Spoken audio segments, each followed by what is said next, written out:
Warahmatullahi wabarakatuh. Ada yang bisa dibantu? Ya Allah, aku akhirnya bisa ngomong sama Wisju nih.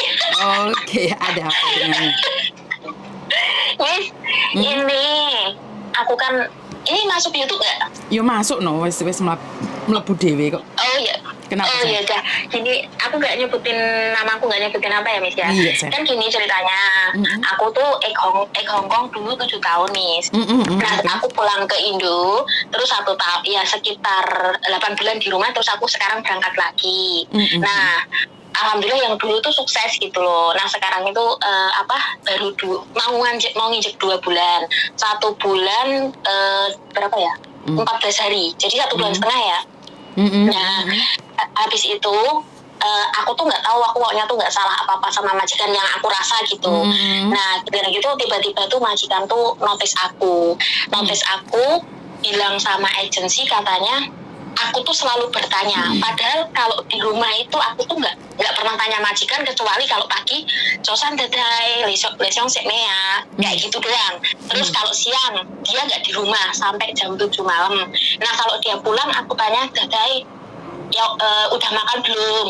Ya mau sih gitu, aku mau nawarin dia makan, mau masak apa, udah itu aja dong. Tapi ngakunya sama agent katanya tuh aku sering nanya kemana gitu, padahal aku nggak rumah kayak gitu loh. Intinya ya notice aku tuh tanpa alasan yang jelas, agent juga ngomong gitu. Nah pertanyaannya gini nih, selama aku di sini dia itu cuma belikan makanan cuma 2 kali gitu loh. Dan aku catat semua tanggalnya, aku dibelikan apa aku catat. Aku tanya agensi, Cece gimana ini kok nggak ngasih makan, karena makanan yang di kulkas itu kalau aku tanya mau ngambil nggak boleh, kan itu khusus dia. Nah ya udah aku tanya agensi bilang, saya kamu bilang aja sama majikanmu suruh beri makan buat kamu hari-hari di rumah, karena dia nggak pernah di rumah. Ya udah aku ngomong, terus dia tuh tambah marah gitu loh, Miss, kalau diminta makan. Akhirnya setiap minggu aku tuh beli sendiri gitu loh. Nah beli sendiri, pokoknya kalau 1 minggu tuh aku minggu libur aku beli, kadang habis 150 buat 1 minggu aku hidup gitu loh, Miss.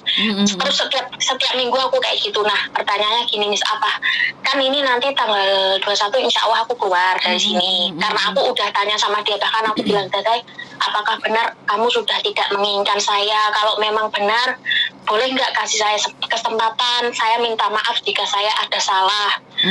Boleh nggak, karena saya udah terlanjur di Hong Kong dan saya udah seneng kerja sama kamu gitu. Bahkan setiap malam pun saya mijitin dia, Miss, tanpa dia minta, saya menawarkan diri gitu loh.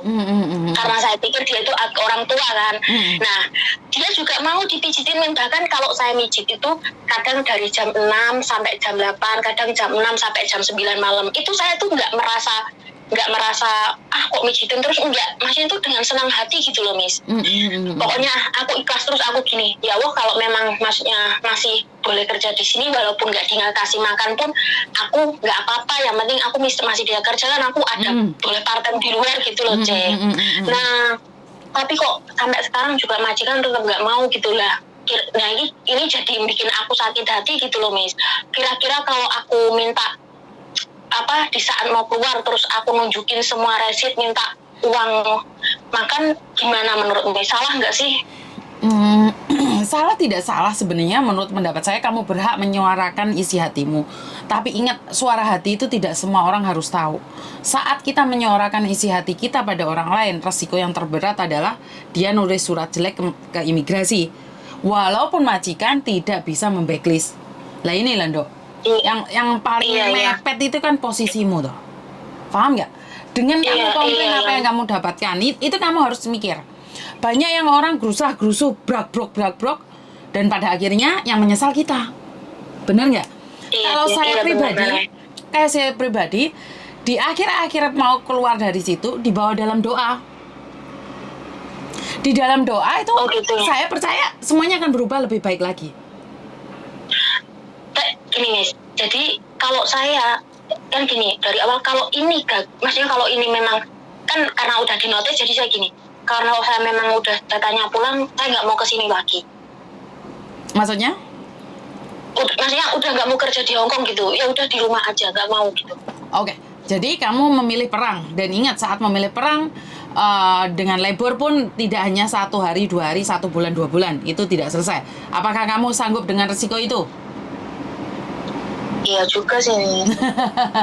Kalau saya itu tidak akan ngompor-ngompori 1 atau ngompor-ngompori 2, karena kamu harus tahu resiko tetap ada di kamu. Kalau saya setuju, Dok, saya setuju sekali. Karena biar ngajar majikan dan tahu bahwa tidak main-main, tidak semua TKW itu bodoh. Tapi kamu siap nggak? Gini nih, pas saya masuk ke sini, pertama kali dia juga mewanti-wanti, kamu jangan pernah kabur dari rumah karena pembantunya yang sebelum saya datang kabur gitu loh.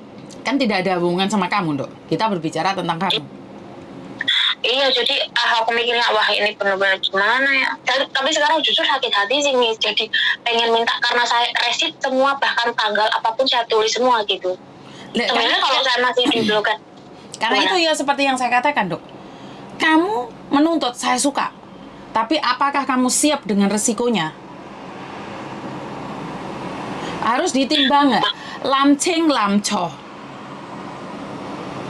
Karena itu harus lamceng co. Lu orang ngomong udah geruduk emosi, nuruti emosi sesaat. Ya, kamu hari ini tidak ingin pulang. Lah, suatu saat pingin pulang leh. Lah ngeluh pindo toh. Karena kita tidak tahu, nasib tidak tahu. Saya itu ngajarin kalian ojo gerusah-gerusu, ojo ngambil keputusan karena panas. Saya lebih percaya wes usaha karo doa loh. Berarti pulang misalkan tanggal 21 tetap dikeluarkan, ya keluar aja gitu ya? Menurut pendapat saya iya. Tapi kan kembali lagi, oleh kamu pingin menuntut, tuntut aja loh.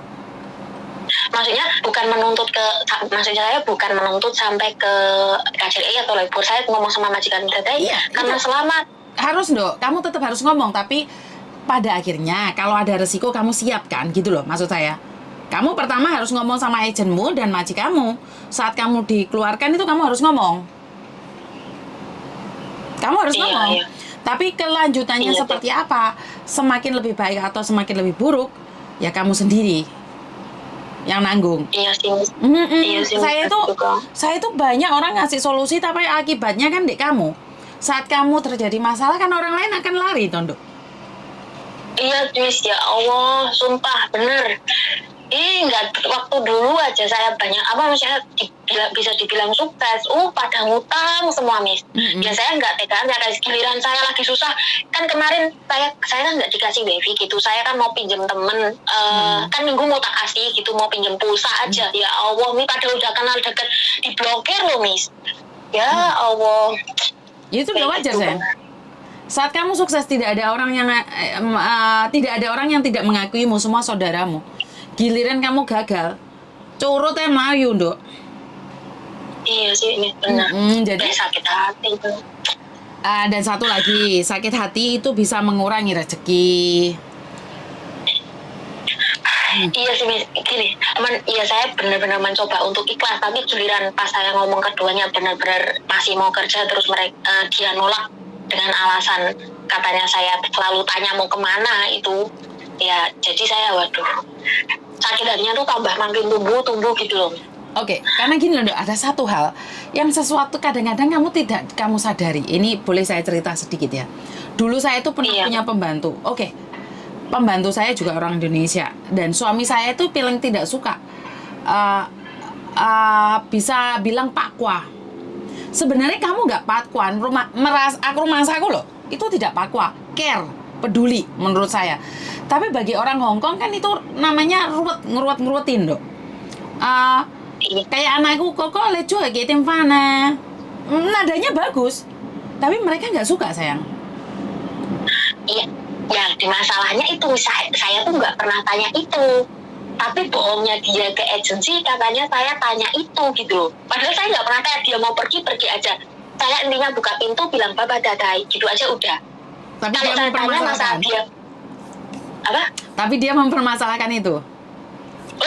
Saya tidak pernah tanya, Miss. Dari pertama saya datang, saya kan udah tahu orang Hongkong kayak gimana gitu loh. Dan alhamdulillah udah lama di sini. Saya itu cuma tanya ketika sarapan pagi, mau makan malam, itu doang. Ketemu cuma itu doang. Terus kalau saya mijit, kalau dia nggak ngomong sama sekali, saya juga nggak pernah tanya ataupun ngomong apapun. Saya diem 2 jam mijit, 3 jam mijit juga saya diem, tapi dia bohong sama agensi juga nggak percaya gitu loh, Miss. Sebenarnya agensinya juga membelamu ya, Nduk ya? Iya, agensi membela saya. Bahkan agensi nyuruh saya bilang gini, agensi, cek gimana nih, cek saya nggak apa-apa beli sendiri, tapi saya belum gajian. Sampai agensi gini, saya kamu punya kenalan part-time nggak? Kalau mau part-time nggak apa-apa part-time, tapi hati-hati. Ya udah saya part-time, saya dapat, Miss. Akhirnya duit part-time itu buat apa? Buat makan saya kalau minggu habis mau pulang saya belanja dulu, saya beli dulu kayak gitu.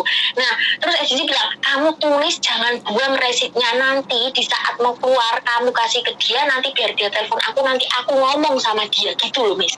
Lah agenmu bagus Makanya- gitu loh, Nduk. Ya coba bicara. Iya, aku minta pendapatnya Miss dulu loh ini. Oh bukan, karena saya tidak tahu agenmu setanggung jawab seperti itu. Berarti kan dia harus membantumu berbicara dong. Lah ya bagus loh. Iya.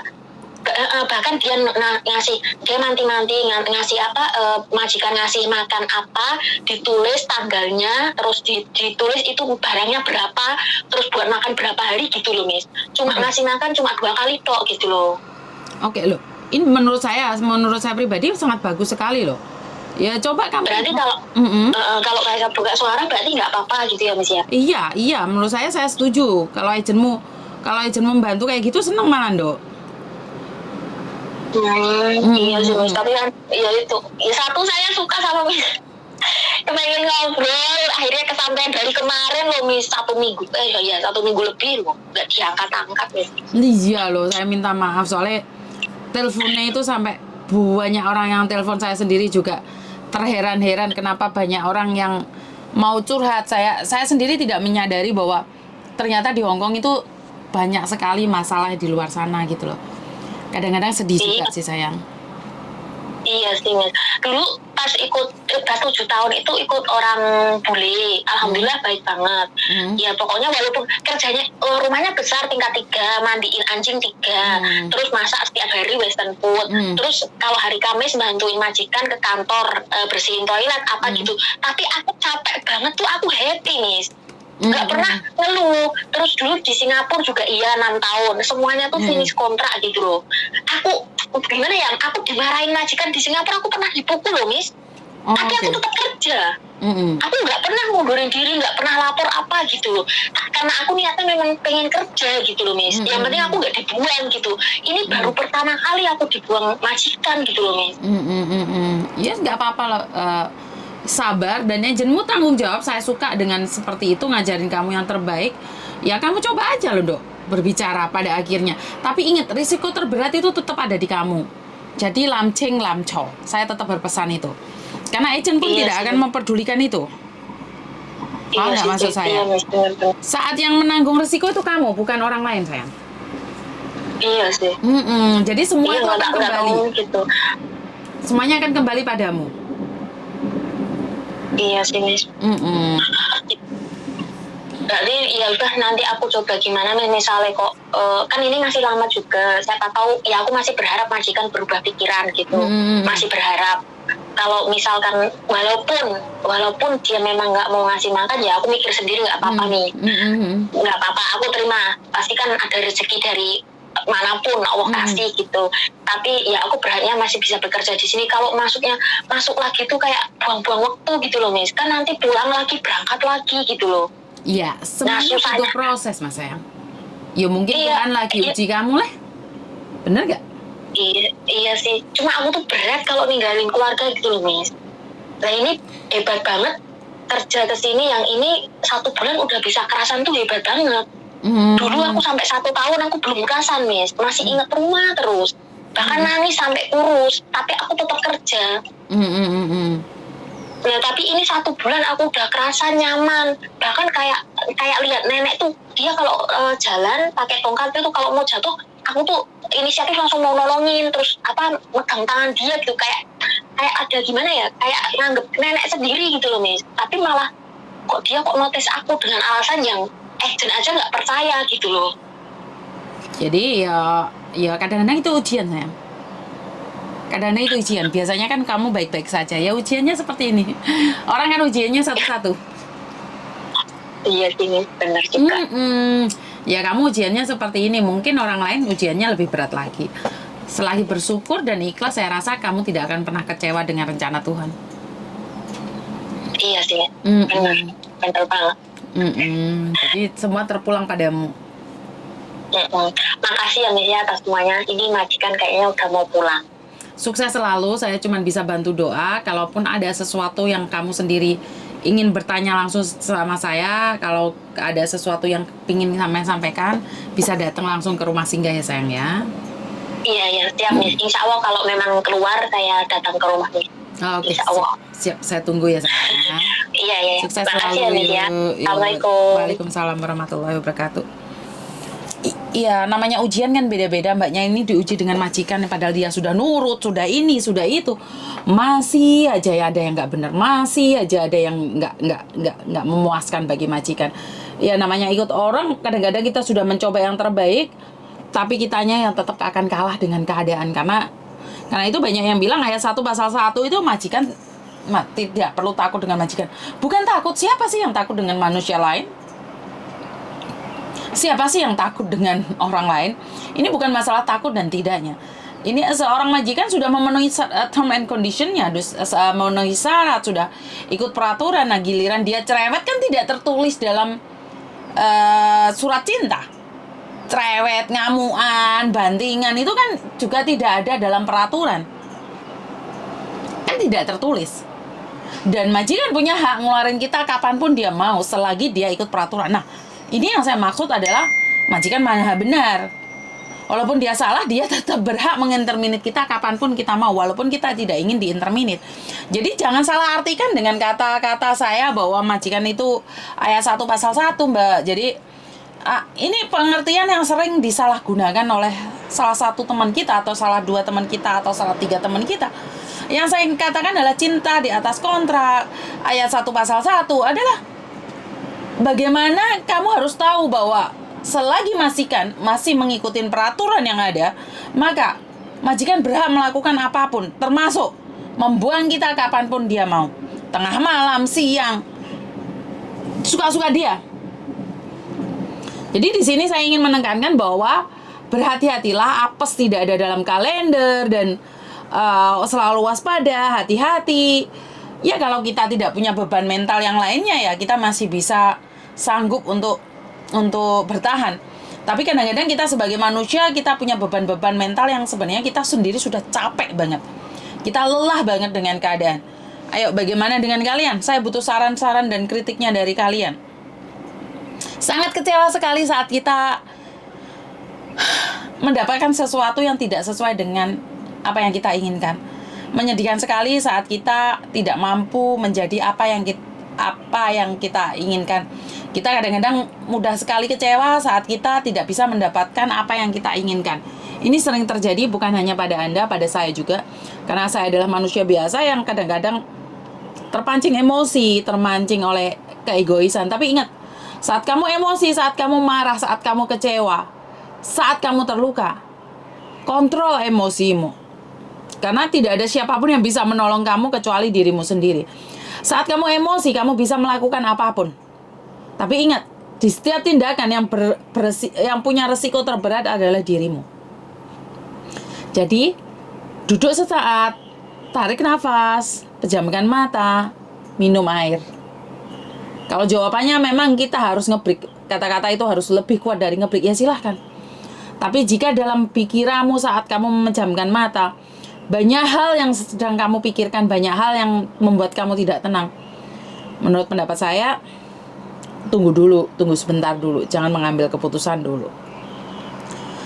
Dan saya selalu berkata bahwa dalam kehidupan ini tidak semuanya sempurna. Setiap manusia ujiannya beda-beda. Mungkin hari ini Anda diuji dengan pekerjaan, mungkin Anda saat ini diuji dengan kesehatan, mungkin Anda saat ini diuji oleh harta, atau saat ini Anda diuji oleh mertua, orang tua, diuji oleh anak, diuji oleh keuangan. Harta adalah keuangan juga ya, iya sih, kurang lebih sama. Jadi setiap orang itu punya ujiannya masing-masing, dan setiap orang punya solusinya masing-masing. Dan saya tidak bisa menggaransi kalian bercerita dengan saya akan meringankan semua beban kalian. Saya tidak bisa garansi itu. Karena bagaimanapun juga saya adalah manusia biasa yang kadang-kadang punya salah dan kepleset omong. Itu aja dari saya, kurang lebihnya saya minta maaf dan wassalamualaikum warahmatullahi wabarakatuh. Berkat Tuhan mengalir atas hidup kita semua. Semoga semua makhluk hidup bahagia dan terima kasih. Bye-bye.